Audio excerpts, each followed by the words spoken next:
ప్రపంచంలోని మనుషులు మతపరంగా విభజించబడ్డారు.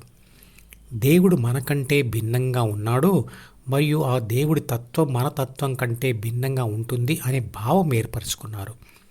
నిజమే, దేవుడి తత్వం మన తత్వం కంటే భిన్నంగా ఉంటుంది, కానీ ఒక పద్ధతిని ఆచరించడం వలన ఆ దేవుడి తత్వం మనం కూడా పొందవచ్చు అనే విషయం తెలియకపోవడం వలన దైవత్వం పొందడం ఎలా అనే ప్రశ్నను పక్కన పెట్టి అనేకమైన తప్పుడు ఊహలతో వేరువేరు మతాలను ఏర్పరచుకున్నారు.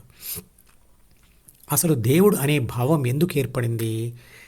నాగరికత లేని ఆదిమ మానవుడి కాలంలో మనుషులు తమ మనుగడ కోసం క్రూర మృగాలతోనే కాకుండా ప్రకృతి విపత్తులైన భూకంపాలు, అగ్నిపర్వతాలు, తుఫాన్లు, వరదలు మరియు అనేక అనారోగ్య సమస్యలతో నిరంతరంగా పోరాడుతూ ఉండేవారు.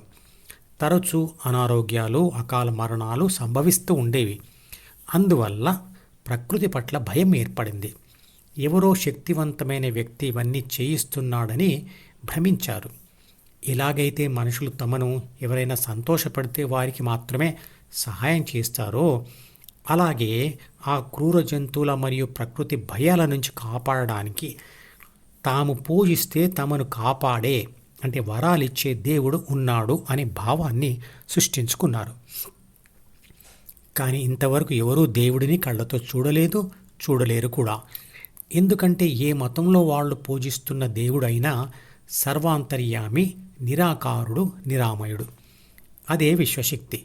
పదార్థాలను, శక్తులను సృష్టిస్తున్నది అదే. నిరంతరంగా పదార్థాన్ని శక్తిగా, శక్తిని పదార్థంగా మారుస్తున్నది కూడా అదే.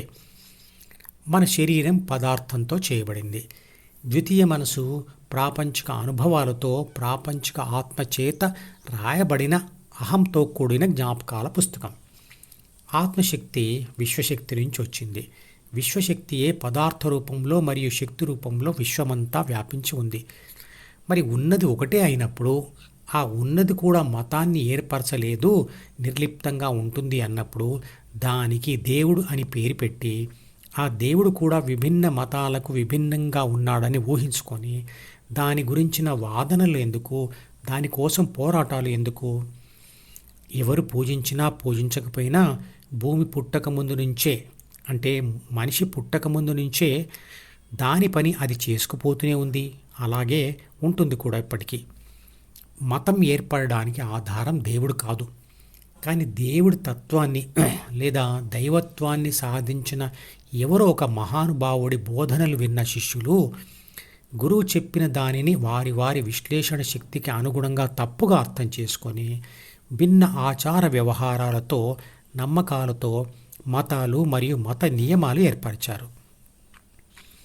అందరూ ప్రకృతి ఇచ్చిన శరీరం మరియు జ్ఞానేంద్రియాలతో, కోరికలతో ఎన్నో ప్రాపంచిక అనుభవాలు పొందుతారు. కానీ ఇవేవి గొప్ప అనుభవాలు అంటే మహా అనుభవాలు కాదు. మహా అనుభవం అంటే ఆత్మ అనుభవం పొందడం.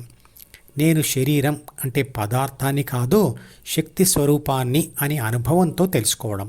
మహానుభావుడు అంటే అలాంటి మహా అనుభవం పొందినవాడు.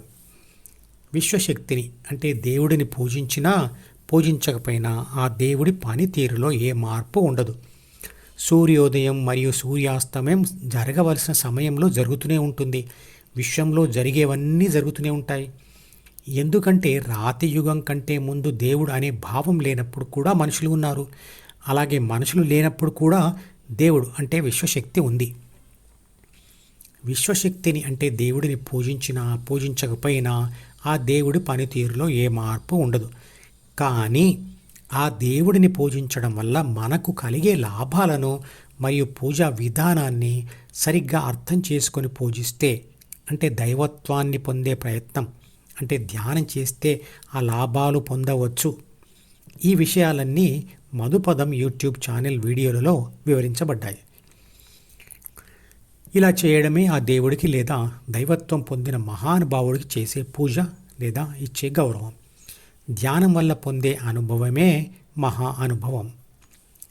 దేవుడి పూజ 2 రకాలుగా చేయవచ్చు. ఒకటి నిరాకార శక్తి ఆరాధన, రెండవది విగ్రహారాధన. 2000 సంవత్సరాల క్రితం మొదలైన ఒక మతం వారు నిరాకార శక్తి ఆరాధన చేస్తున్నాము అంటారు. కానీ వారు కూడా విగ్రహారాధనే చేస్తున్నారు. కానీ వారికి స్థితప్రజ్ఞ వచ్చిన రుజువులు లేవు. 1300 సంవత్సరాల క్రితం మొదటి మతం నుండే పుట్టుకొని వచ్చిన రెండవ మతం వారు నిరాకార శక్తి ఆరాధన చేస్తున్నాము అంటారు. కానీ ఆ పద్ధతిలో కూడా వారికి ఎటువంటి ఫలితం రావడం లేదు అనే విషయం వారి ప్రవర్తన ద్వారా అర్థమవుతుంది. ఇక 5000 సంవత్సరాల క్రితం మొదలైన హిందూ మతంలో భగవద్గీతలో చెప్పినట్లుగా విగ్రహారాధన చేస్తారు. అప్పటి నుండి ఇప్పటి వరకు ఎన్నో వేల మంది హిందువులు స్థితప్రజ్ఞ పొందారు అని చరిత్ర చెబుతోంది. పూజ ఈ రెండు పద్ధతులలో ఏ రకంగా చేసినా ఫలితం ఒకటే. విగ్రహం యొక్క అవసరం ఎంతవరకు అంటే ఆ రూపాన్ని మనసులో స్థిరంగా శాశ్వతంగా ప్రతిష్ఠింప చేసుకునేంతవరకే. మధుపదం యూట్యూబ్ ఛానల్ వీడియోలలో నామరూపం ధ్యానంలో ఈ విషయం స్పష్టంగా చెప్పబడింది. ఇక నిరాకార శక్తి ఆరాధనలో శ్వాస మీద లేదా స్పర్శ మీద ధ్యాసతో ధ్యానం చేయాలి. ప్రతి శిశువుకు పుట్టుకతో వచ్చే ప్రాథమిక మనసులోని 3 బాధ్యతల కోసం ఉన్న 6 చెడు గుణాలలోని ప్రతి గుణం తీవ్రత 0% నుండి 100%లో ఏదో ఒక విలువను కలిగి ఉంటుంది. దానిని రాక్షసత్వం స్కేల్ అనుకోండి. పుట్టుకతో ప్రతి మనిషి ఎంతో కొంత రాక్షసత్వాన్ని కలిగి ఉంటాడు. 0% రాక్షసత్వం అంటే 100% దైవత్వం. 100% రాక్షసత్వం అంటే 0% దైవత్వం. ఉదాహరణకు ఒక శిశువుకు 10% రాక్షసత్వం ఉంది అంటే 90% దైవత్వం ఉన్నట్లే. భగవద్గీతను రాసింది 2 మనసులను విడిచిన అంటే దైవత్వం సాధించిన వ్యక్తి అంటే యోగి. రాక్షసత్వం ఉన్న ప్రాథమిక మనసుతో తయారు చేయబడిన ద్వితీయ మనసులోని మత నియమాలలో తయారైన మతంతో దైవత్వం ఎలా ఉంటుంది? నిరాకార శక్తి స్వరూపాన్ని ఆరాధిస్తున్నాము అని చెప్పుకునే ఒక మతం వారు కాలం చెల్లిన మరియు దైవత్వం లోపించిన వాటిని బలవంతంగా అమలు చేస్తున్నారు. నల్లటి వస్త్రంతో మొహాన్ని సరిగ్గా కప్పుకోలేదని ఇరాన్లో ఒక అమ్మాయిని చంపేశారు. అంబేద్కర్ గారు స్వీకరించిన బౌద్ధ మతం కూడా భగవద్గీతలో చెప్పిన ధ్యాస పద్ధతిని ఉపయోగించే ఏర్పడింది. బుద్ధుడు కూడా ఆ ధ్యానం చేసే జ్ఞానోదయం పొందాడు. సిక్కు మతం కూడా వారి మత గురువులు ధ్యానం చేస్తూ పొందిన ధ్యాన ఫలితం ఆధారంగానే ఏర్పడింది. అందుకే వారి మత గురువులందరూ ధ్యాన ముద్రలో కనిపిస్తారు. మధుపదం యూట్యూబ్ ఛానల్లోని ప్రతి వీడియోకి ఒక నెంబర్ ఇవ్వబడింది. 1వ నెంబర్ వీడియో నుండి మొదలుపెట్టి వరుసగా చివరి వీడియో వరకు చూస్తేనే ధ్యాన శాస్త్రం సంపూర్ణంగా అర్థమవుతుంది.